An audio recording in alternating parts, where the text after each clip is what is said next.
Selamat jumpa sahabat praktisi laboratorium dengan saya Yulia Kanta Subrata. Pada kesempatan kali ini kita akan membahas bagaimana menghitung estimasi ketidakpastian pada pembacaan besaran fisika dari suatu instrumen atau alat ukur. Laboratorium uji selain melakukan pengujian, seringkali hanya melakukan pengukuran saja. Misal pengukuran fisika atau mekanik menggunakan baik alat ukur atau instrumen ukur. Apa perbedaan keduanya antara alat ukur dan instrumen ukur? Alat ukur adalah alat untuk mengetahui nilai suatu besaran atau suatu variabel. Misal, alat untuk mengukur dimensi panjang. Ada jangka sorong, ada kaliper, ataupun micrometer screw. Alat untuk mengukur dimensi suhu, ada termometer. Dan alat untuk mengukur dimensi waktu, stopwatch. Itulah alat ukur. Instrumen ukur adalah alat ukur yang mempunyai sifat lebih kompleks. Minimal terdiri dari komponen transducer atau sensornya, amplifier, penguat, ataupun peredam, dan unit output analog berupa skala atau jarum. Contoh dari instrumen ukur misalnya adalah alat ukur tingkat kebisingan yang sering digunakan di laboratorium lingkungan atau alat ukur getaran. Alat ukur atau instrumen ukur yang digunakan laboratorium uji pasti telah dikalibrasi dan ketidakpastian pembacaannya tercantum dalam sertifikat kalibrasi atau spesifikasi alat atau instrumen ukur tersebut. Ini ada beberapa jenis alat atau instrumen ukur yang banyak digunakan di laboratorium uji. Kita lihat, misal dalam bidang pengujian lingkungan, ada stopwatch untuk mengukur waktu, detik biasanya, atau menit.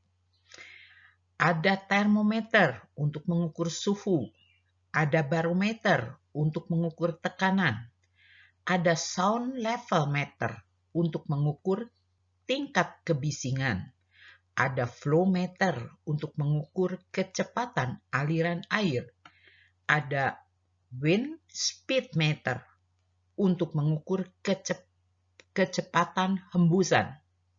Ada misalnya TDS dan TSS tester untuk mengukur total zat padat terlarut atau total zat padat tersuspensi.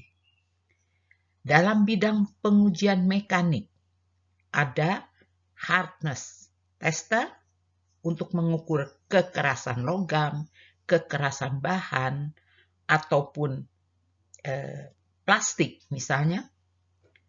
Vibration meter untuk mengukur vibrasi, dan hygrometer untuk mengukur kelembaban.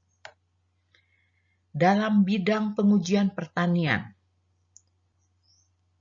dikenal adanya soil hardness tester untuk mengukur kekerasan tanah, grain moisture tester untuk mengukur kadar air bijian. Ada alat ukur yang disebut rice whiteness tester untuk mengukur tingkat keputihan beras. Pada bidang pengujian lain, bidang pengujian BBM, bahan bakar minyak, dikenal alat atau instrumen ukur viskometer untuk mengukur kekentalan atau viskosita, pour point tester untuk mengukur titik tuang, flash point tester untuk mengukur titik nyala, dan boiling point tester untuk mengukur titik didih. Dalam bidang pengujian minyak sawit, ada picnometer untuk mengukur berat jenis, ada Lovibond tintometer untuk mengukur warna dari minyak sawit. Dalam bidang pengujian minyak atsiri, sering digunakan polarimeter untuk mengukur putaran optis. Dan dalam bidang pengujian listrik, kita mengenal adanya ampermeter untuk mengukur kuat arus, voltmeter untuk mengukur tegangan, ohmmeter untuk mengukur hambatan, dan wattmeter untuk mengukur power.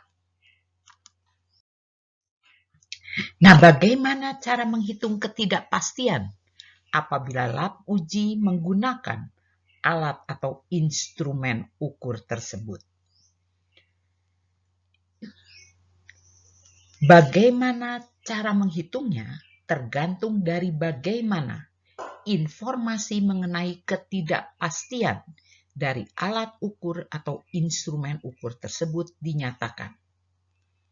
Contoh yang pertama, diandaikan sertifikat kalibrasi alat atau instrumen ukur menyatakan bahwa ketidakpastian pengukurannya adalah plus minus 0,10%. Di sini satuannya persen, sedangkan output dari alat satuannya mungkin volt untuk voltmeter, mungkin ohm untuk ohmmeter, atau mungkin centipoise untuk viskometer. Maka, karena di sini tidak dinyatakan tingkat kepercayaan, maka ketidakpastian dari pembacaan pada alat atau instrumen ukur adalah nilai plus minus tadi 0,10 dibagi dengan akar 3 dan satuannya masih persen.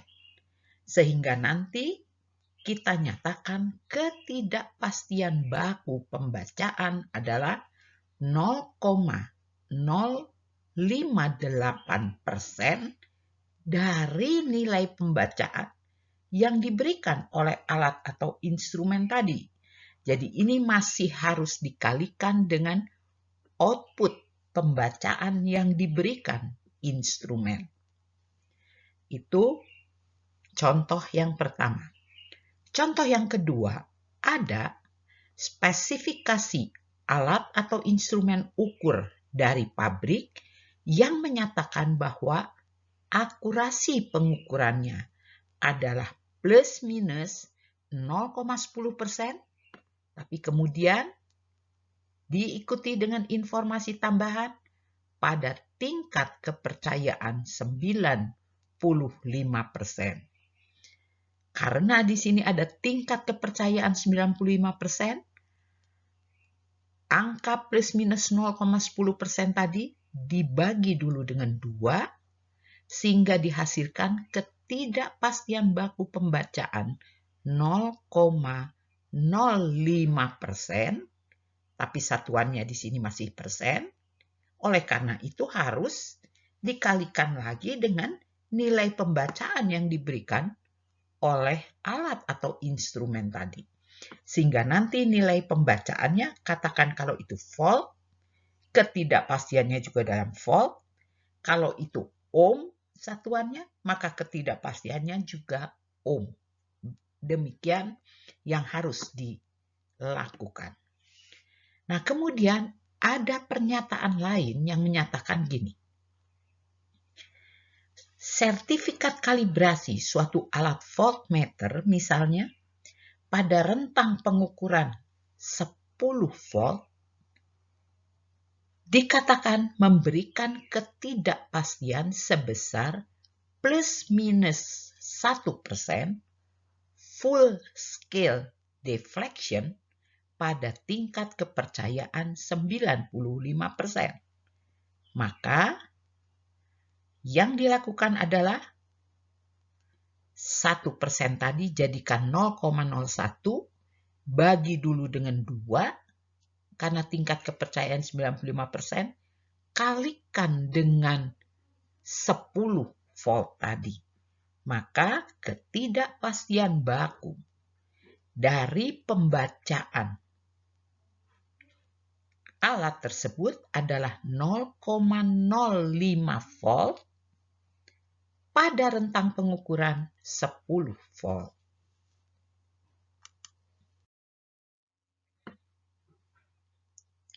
Kita lihat di sini ada contoh lain, yaitu pada spesifikasi alat kaliper, misalnya dinyatakan bahwa deviasi pembacaan hingga 300 mm tidak melebihi 0,02 mm. Sedangkan panjang spesimen yang diukur saat ini adalah 215,76 mm. 215,76 mm ini memang tidak melebihi 300 mm. Oleh karena itu, ketidakpastian dari pembacaan angka 215,76 mm adalah 0,02 yang dinyatakan tadi di sini di atas untuk pembacaan hingga 300. 215 masih di bawah 300. Dibagi dengan akar 3 karena tidak ada pernyataan mengenai tingkat kepercayaan dalam milimeter. Angkanya adalah plus minus 215,76 itu plus minus 0,01. Karena di sini 2 digit di belakang koma, nanti kita nyatakan juga sebagai 2 digit di belakang koma. Jadi angka 15 di belakang kita bulatkan ke depan. Atau kalau memang kita ingin menghitungnya dalam persen, tentunya nilai 0,01 tadi kita bagi dengan 215,76 kalikan 100%. Nanti akan dihasilkan ketidakpastian baku sebesar 0,0053% dari pembacaan.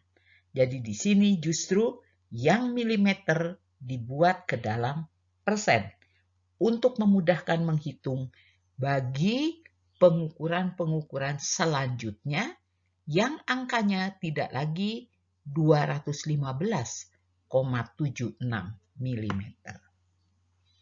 Contoh kelima.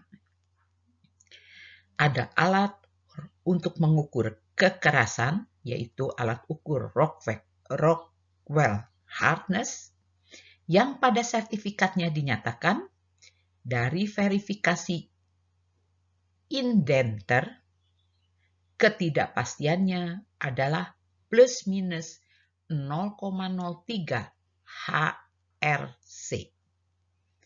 Di sini HR singkatan dari hardness Rockwell, C-nya sendiri menyatakan bahwa yang digunakan dalam alat itu adalah intan. Jadi dinyatakan dengan C karbon. Dari verifikasi depth measuring device, ketidakpastiannya diketahui pada sertifikat plus minus 0,1 HRC. Verifikasi alat dilakukan dengan suatu standar yang memiliki ketidakpastian plus minus 0,50 HRC. Ketidakpastian dari total force-nya plus minus kurang dari 0,1%. Ini kecil, oleh karena itu biasanya diabaikan. Dan ketidakpastian dari diameter bola indenternya juga diabaikan. Kemudian ditambah dengan data dari pengujian atau pengukuran keberulangan. Jadi repeatabilitas pengukuran dengan melakukan 10 kali indentasi terhadap Rockwell hardness test block. Dan inilah hasilnya. ada 10 angka dengan kisaran di sekitar 45,3 sampai 45,5. Ada 10 data. Nah, di dalam menghitung ketidakpastian baku gabungan dan ketidakpastian diperluas dari pemakaian alat ukur Rockwell hardness tadi, kita harus menentukan dulu sumber ketidakpastiannya dari mana. Repeatabilitas pengukuran memberikan nilai S, di sini dihitung di bawah, adalah 0,074. HRC tentunya. Verifikasi indenter tadi dikatakan plus minus 0,03. Verifikasi depth measuring device plus minus 0,10. Dan alat standar untuk verifikasi plus minus 0,5. Maka dari angka-angka ini carilah ketidakpastian bakunya. Ketidakpastian baku kalau untuk repeatabilitas bisa sama dengan S, bisa sama dengan S dibagi akar N. Nah, dalam hal ini kita pakai dulu yang sama dengan S. Kemudian untuk verifikasi lainnya, nilai-nilai ketidakpastian lainnya, dari verifikasi indenter, verifikasi depth measuring device, dan juga dari alat standar, itu harus dibagi dengan akar 3. Karena dia termasuk pada tipe B, sedangkan yang atas tadi termasuk tipe A. Kemudian semuanya harus kita jumlahkan. Dan di dalam menjumlahkan, aturan yang dipakai adalah aturan penjumlahan berdasarkan propagasi ketidakpastian. Oleh karena itu dikuadratkan dulu, setelah itu dijumlahkan, dan combine uncertainty atau ketidakpastian baku gabungannya adalah akar dari nilai ini. Diperoleh di sini 0,304. Dengan satuan HRC, tapi apa yang akan dilaporkan oleh laboratorium uji adalah ketidakpastian diperluas. Oleh karenanya, angka 0,304 masih harus dikalikan dengan 2. Nah, sekarang bagaimana cara melaporkan ketidakpastian tadi pada SHU, sertifikat hasil uji, atau LHU, laporan hasil uji. Dari slide sebelumnya tadi diperoleh nilai ketidakpastian diperluas 0,608 HRC. Hasil perhitungan 0,608 HRC diperoleh dari sumbangan ketidakpastian baku asal repeatabilitas sebesar 0,074. Dan nilai itu adalah sama dengan nilai S dari ulangan pengujian sebanyak 10 kali. Artinya apa? Artinya rumus yang digunakan adalah ketidakpastian baku asal repeatabilitas atau presisi sama dengan S dibagi akar 1. Ini berasal dari rumus mencari ketidakpastian baku tipe A. S dibagi akar N, di mana N adalah jumlah pengujian yang dilakukan terhadap sampel. Seandainya memang benar, jumlah pengujian yang dilakukan terhadap sampel hanya 1 kali, maka yang dilaporkan pada SHU atau LHU adalah hardness Rockwell sama dengan nilai yang kita peroleh 45,39 plus minus 0,61 HRC. Sekali lagi, angka di belakang koma harus disesuaikan dengan nilai yang dilaporkan. Akan tetapi, apabila jumlah pengujian yang dilakukan terhadap sampel bukan 1 kali, melainkan misalnya 5 kali, maka nilai ketidakpastian diperluasnya pasti berbeda dan harus dihitung kembali. Bagaimana menghitungnya? Ada perubahan pada perhitungan khusus untuk ketidakpastian asal repeatabilitas. Dalam kasus ini, ketidakpastian baku asal repeatabilitas S dibagi akar 5 karena terhadap sampel dilakukan 5 kali pengulangan pengukuran.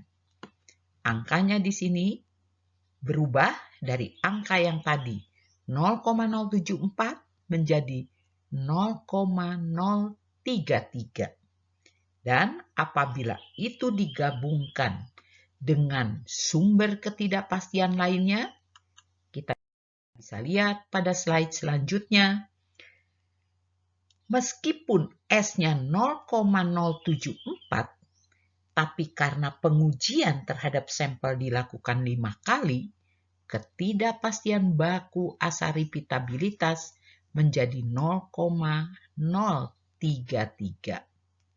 Sedangkan ketidakpastian baku dari sumber lainnya tetap sama.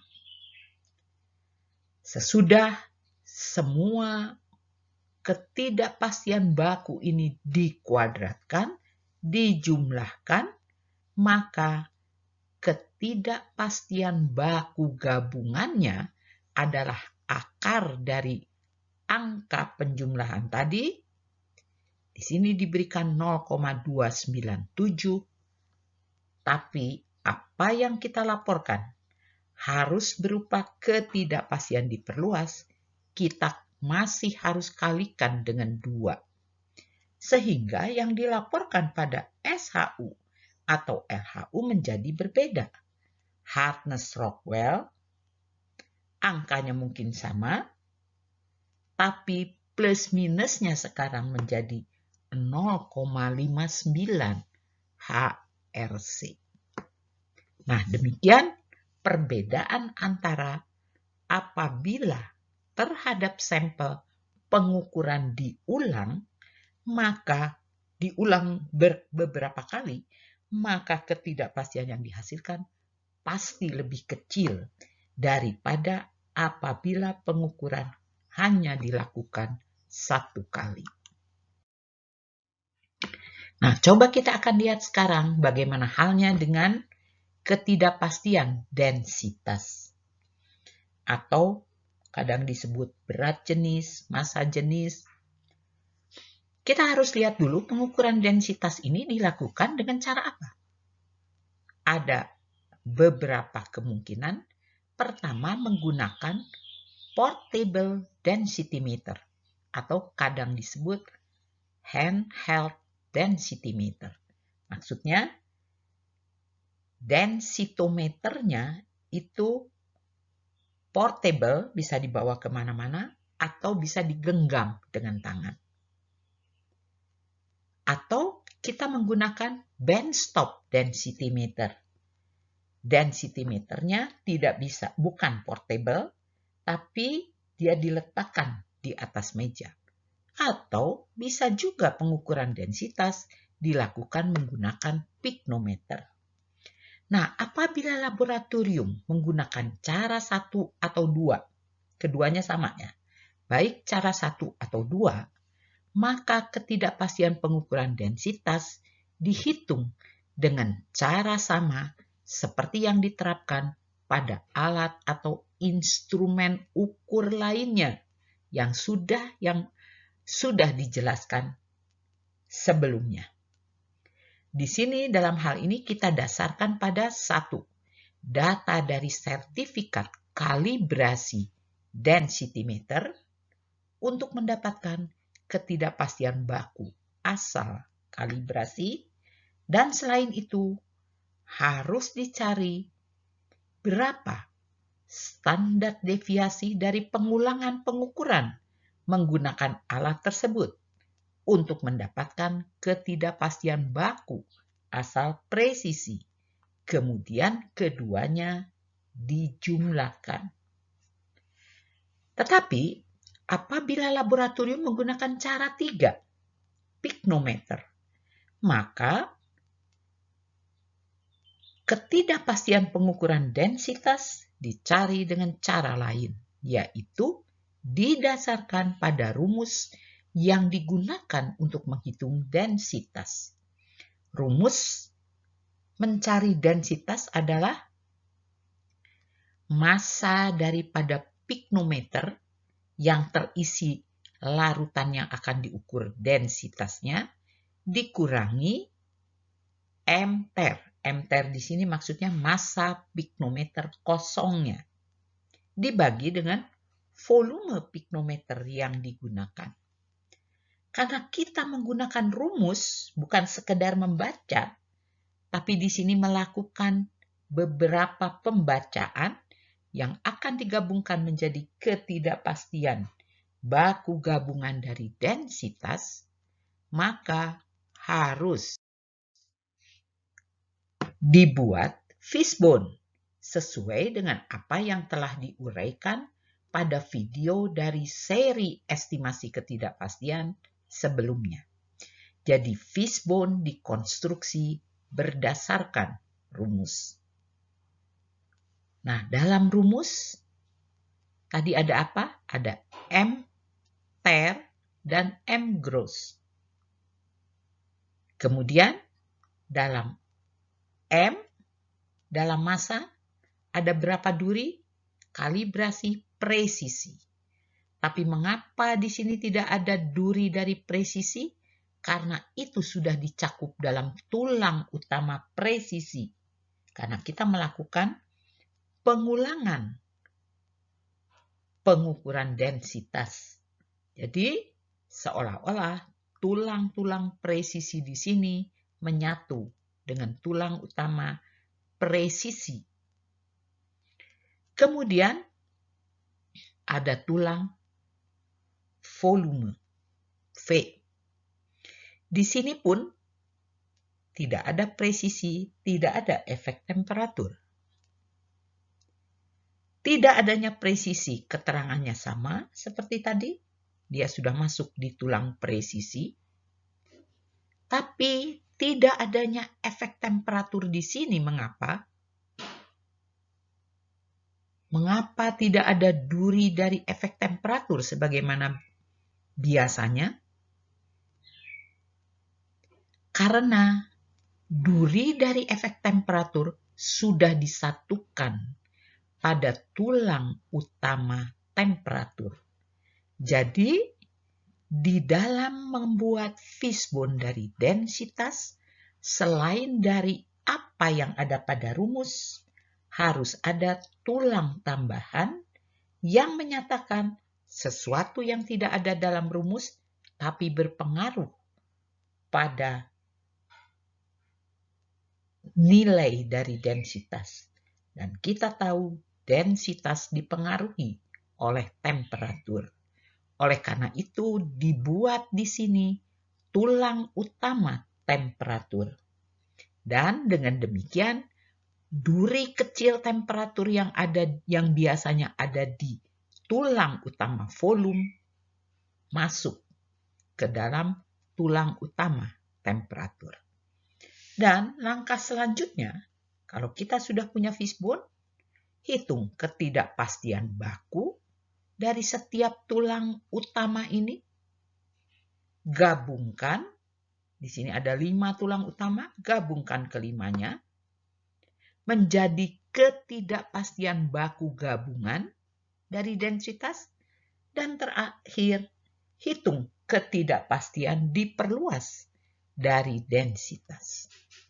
Nah, demikian beberapa pendekatan berbeda kalau kita menggunakan alat atau instrumen ukur.